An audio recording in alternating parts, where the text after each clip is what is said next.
yang tempat yang mulia ini, kita melaksanakan kegiatan yang mulia. Semoga kemuliaan akan kita dapatkan dari Allah Subhanahu wa Ta'ala. Salawat dan salam semoga dilimpahkan kepada juga Nabi Agung Muhammad sallallahu alaihi wasallam. Semoga syafaatnya kita dapatkan di al-mahsyar nanti. Amin. Allahumma amin.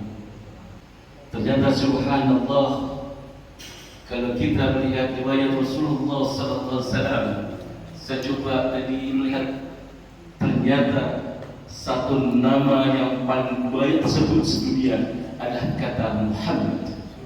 Setiap hari, jika umat Islam ada 1,6 miliar penduduk dunia, dan tiap hari dari setengahnya itu salat 5 waktu, berapa kali Nabi Muhammad sebutkan nama? Karena riwayat Rasulullah adalah yang luar biasa. Sirah Nabawiyah kita baca adalah pribadi yang luar biasa, sehingga tidak pernah putus itu udara seluruh dunia ini ada kalimah Muhammad, Muhammad, Muhammad. Dan salah satu peristiwa penting beliau yang dalam catatan dan sirah Muhammad, sirah Nabawi adalah perjalanan Isra dan Mi'raj Muhammad sallallahu alaihi wasallam. Perjalanan Isra dan Mi'raj Muhammad sallallahu alaihi wasallam diawali dengan satu peristiwa yang disebut dengan Ummul Husn. Apa itu?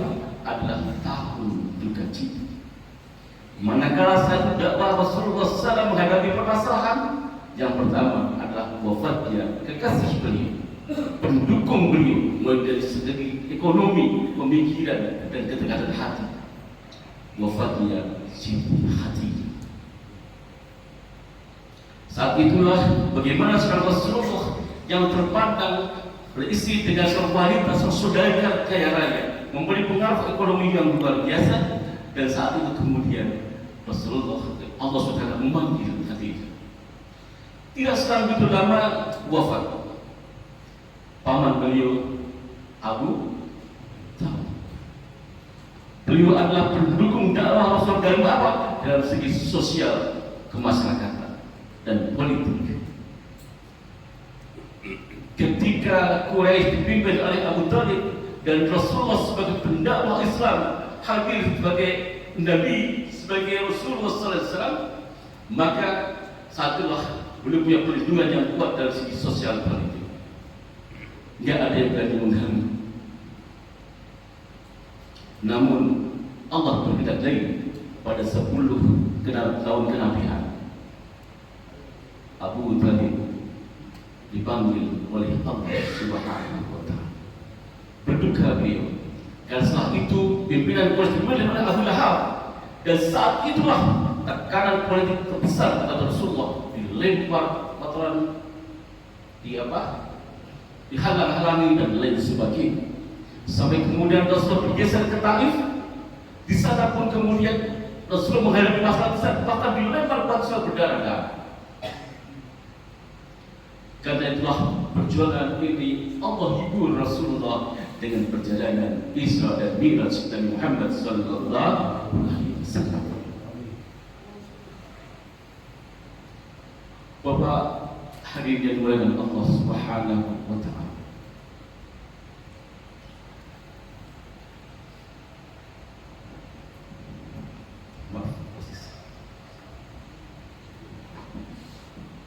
Perjalanan Isra dan Mi'raj Muhammad SAW diawali dan dicantumkan dalam surah Al-Quran, dari surah Al-Isra ayat 1 yang sebagai di awal tadi.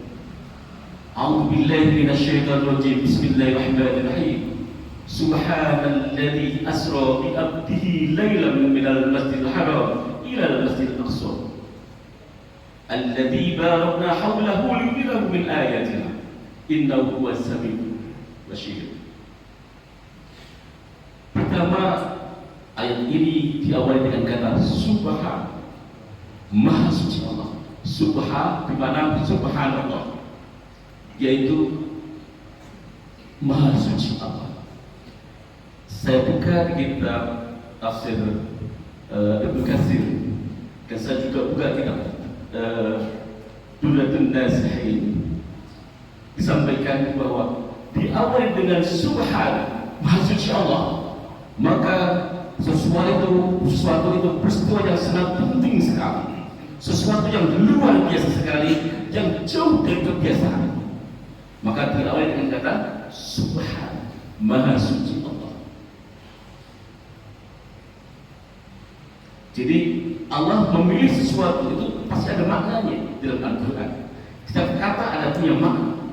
Lalu yang berikutnya adalah Subhanalladzi asra, Maha Suci Allah yang telah memperjalankan. Artinya apa? Maka Allah sebagai subjek, Nabi Muhammad sebagai objek.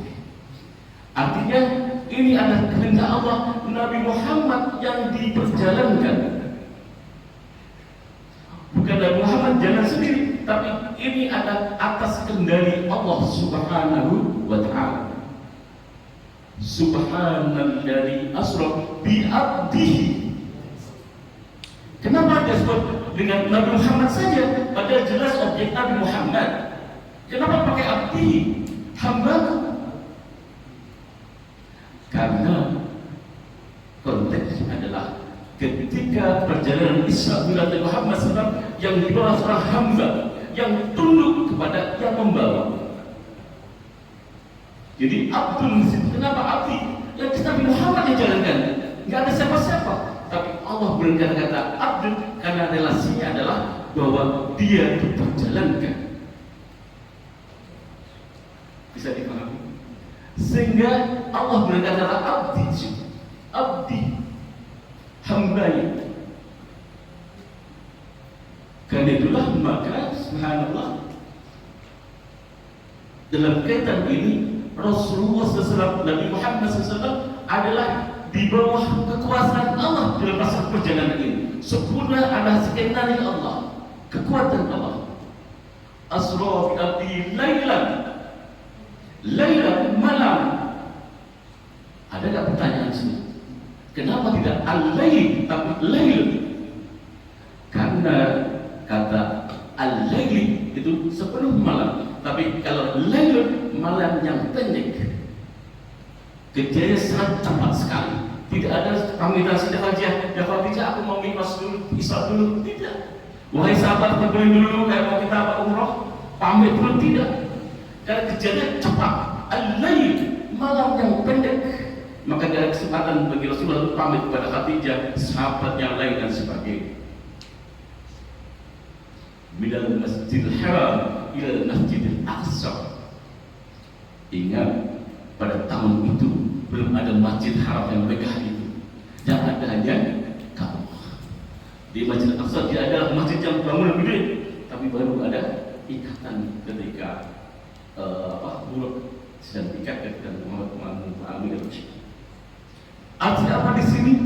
Bahwa perjalanan Muhammad dari Makkah Al-Mukarramah kemudian kepada Masjid Aqsa ada berangkat dari tempat sujud Al-Masjid adalah kulli makan masjid Allah. Semua tempat adalah masjid Allah. Tetapi para mufassir memastikan bahwa berangkat Mi'raj Isra adalah dari Masjidil Haram Al-Makkah Al-Mukarram Al-Baqah dalam konteks hurufnya, kemudian ke Masjidil Haram.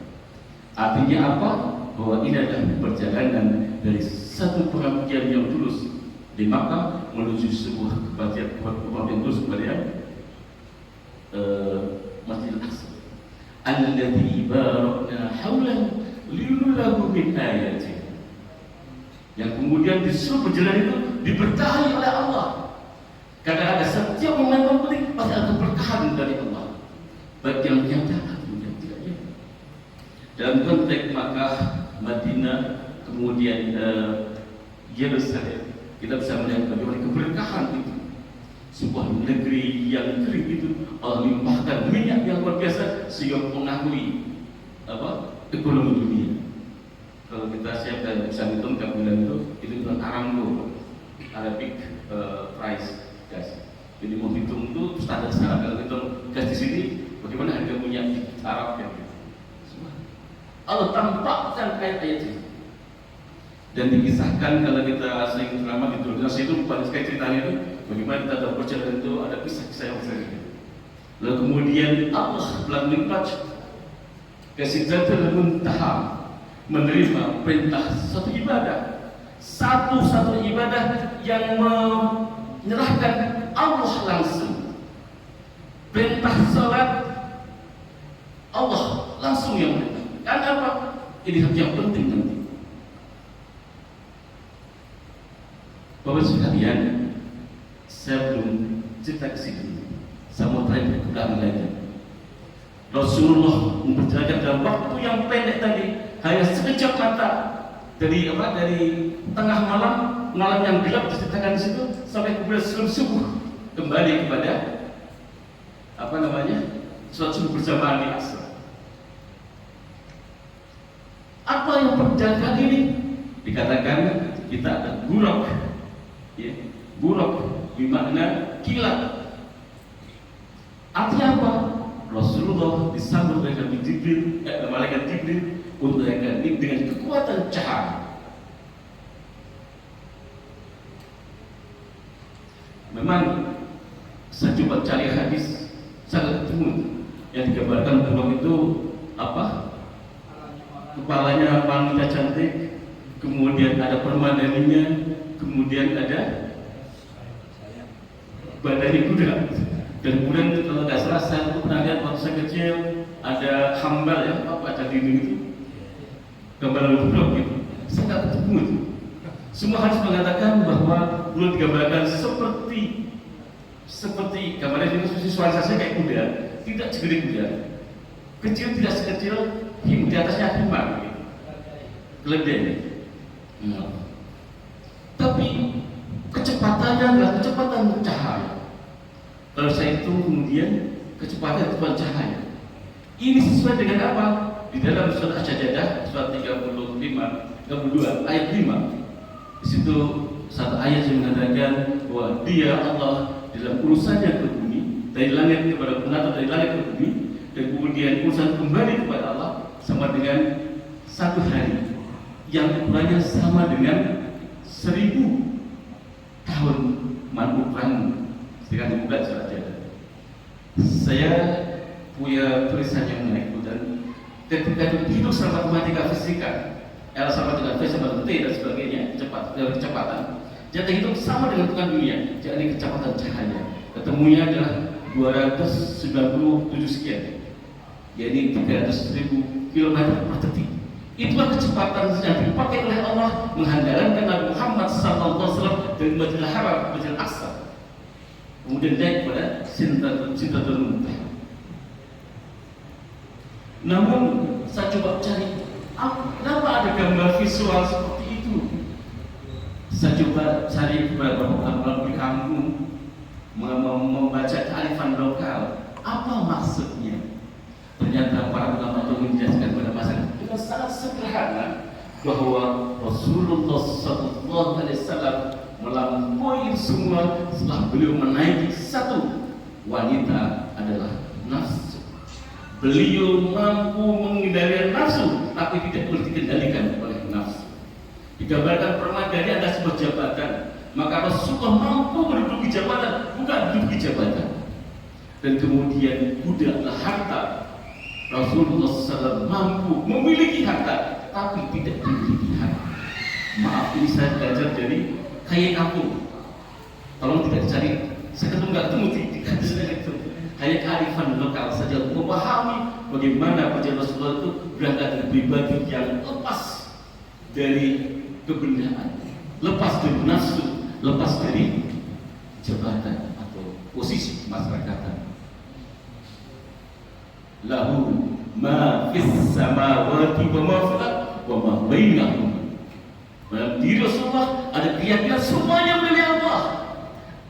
Apa yang ada di langit dan bumi dan di antara keduanya, sehingga semuanya tidak ada apa-apa kecuali hanya Allah Subhanahu wa Ta'ala. Maka ketika posisi seorang hamba bisa mencapai itu, maka dia akan melakukan minat kedekatan dengan Allah Subhanahu wa Ta'ala. Bapak sekalian yang dimuliakan Allah Rabbul Alamin, saya ingin mempersingkat tausiah malam ini bahwa satu hal dalam perjalanan Mi'raj Rasulullah SAW yang terpenting adalah Banyak kisah-kisah yang digambarkan para mubaligh, bagaimana kisah-kisah digambarkan ada orang dipotong lidahnya, ada yang macam-macam ceritanya. Tapi saya ingin satu hal, bahwa ketika itu Rasulullah SAW menerima wahyu, menerima perintah salat yang 5 waktu. Di dalam kitab-kitab dijelaskan saja ada tawar menawar itu, tapi beberapa mufassir itu menjadi sebetulnya itu sangat lemah sekali dan mungkin Allah ditawar itu. Tapi yang jelas bahwa perintah Allah terhadap salat adalah 5 waktu. Kenapa? Ternyata kenapa Rasul Allah yang menyerahkan, karena dia sangat berat sekali, sangat urgent sekali bagi manusia. Sehingga di dalam surat Al-An'am 162 saya sampaikan di atas depan tadi, A'udzu billahi minasyaitonir rajim. Bismillahirrahmanirrahim. Qul inna salati wa nusuki wa mahyaya wa mamati lillahi rabbil alamin. Salat ternyata tidak ibadah, tapi lebih dari sekedar ibadah. Ada yang mengatakan as-shalah sajidul ibadah. Salat itu penggawanya ibadah. Karena itulah maka sesungguhnya salatku baru ibadah, kemudian hidupku dan matiku karena Allah SWT. Jadi hakikat kehidupan semuanya berawal dari salat. Ketika seorang pribadi manusia, hamba Allah, hamba Muhammad SAW, salatnya benar, maka akan tertarik ke belakangnya, maka ibadahnya benar. Inna salati, salatnya benar, wa nusuki, maka nusukinya, ibadah-ibadahnya akan benar. Wa mahyaya, ketika salatnya benar, menjadikan ibadahnya benar, maka hidupnya menjadi benar. Wa mamati, maka insya kematian akan benar juga, maka kembali kepada yang maha benar. Dan itulah maka betapa salat ini menjadi penting, tidak bisa ditinggalkan. Malah kadang tadi saya agak tercengang ketika saya melihat bahwa salat itu diberikan 7 rakaat, 17 rakaat. Ternyata Al-Isra itu surah ke-17. Nyambung sekali. Itu kalau teori tafsir apa? Mau cocokkan tunggu saja gitu. Cocok biologi. Ternyata surah Al-Isra surah 17 itu mengenai hadiah salat itu pas 17 juga rakaat. Jadi bahwa sekalian, pentingnya salat itu luar biasa, bahwa puncak jadi perjalanan kita semua adalah berangkat dari salat. Inna salat. Maka bagaimana kita fokus memelihara salat kita. Dan subhanallah, ini sesuai dengan manusia. Salat tidak ada salat manusia, semua dengan manusia. Kemarin saya tanya kepada Ustaz Jamalul Lail, saya ngaji tafsir dengan beliau, bahwa ceritakan ketika Nabi Muhammad SAW turun dari langit menerima perintah bahwa itu, kemudian melakukan salat jamaah dengan para Nabi, salat subuh yang pertama. Jadi salat subuh, salat pertama dalam rangkaian perintah salat itu yang pertama adalah salat subuh. Karena maka subuh sebagai sayyidul salat, sebagai punggawa salat. Ketika orang salatnya enak, nyaman subuh, insya Allah duhurnya enak, asarnya enak, maghribnya enak, sisanya enak. Coba dipraktekkan. Ketika melaksanakan subuh di masjid pernah berangkat macam, karena saya itu. Pertanyaan saya pada Ustaz Kiai Jamal adalah, terus wudunya kapan? Kan belum ada, apakah saat ada syariah tentang wudu? Jadi beliau menjelaskan bahwa sebelum ada perintah wudu di Madinah tadi, itu sudah ada perintah contoh diberikan oleh para Nabi Muhammad yang lalu, para sahabat, tapi tidak disyariahkan, baru melaksanakan saja. Hanya Rasulullah sendiri yang menjalankan. Sehingga saat itu Rasulullah dalam keadaan wudu, tapi yang belum disyariahkan pada Madinah. Ketika melayani ini mengenai salat yang 5 waktu dan kemudian berkaitan dengan wudu, Subhanallah, sholat itu hadir dalam 5 waktu. Dan kalau kita lihat perintah sholat itu sesuai dengan patahan waktu manusia. Subuh kita hidup, kemudian zuhur pertengahan aktivitas kita, asyar pertengahan akhir aktivitas, maghrib saat dan istirahat, dan kemudian isya kita akan kembali pada istirahat malam. Perintah tujuh, tahun 97 akhir mengadakan kegiatan pentas teater di Taman Indonesia Indah, tim Taman Marsyuki bersama teater kecil, judulnya As-Sholah. Dan diskusi saya dengan Pak Hibrin waktu itu, beliau ahli dalam hebat dan sebagainya. Diceritakan, saya memeluk Islam. Salah satu yang paling saya kagumkan Islam adalah bab wudu. Kok bisa begitu kan? Katanya Pak Iman atau Mas Iman masih muda. Anda pernah lihat? Pasti ada lihat di perkotaan itu kota besar itu pasti ada air mancur tengahnya. Dimanapun negara besar ada air mancur, di Jakarta dan sebagainya. Tahu nggak itu? Itu adalah namanya pintu terang. Bahwa untuk menahan emosi, merendahkan emosi, merendahkan batin seseorang di perkotaan, dihadirkan air, percikan air di tengah-tengah kota.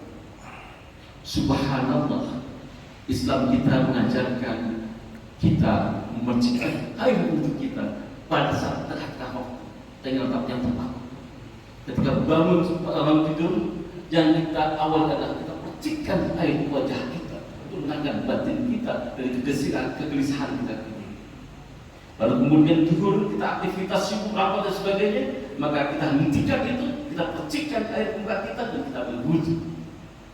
Kemudian sore kita aktivitas lagi, kita hentikan lagi, kita percikan air wudu. Beliau Chinese dan mu'alaf sedikit tergulung. Jadi itu punya makna sebagai hidroterapi yang bisa kita rasakan yang luar biasa.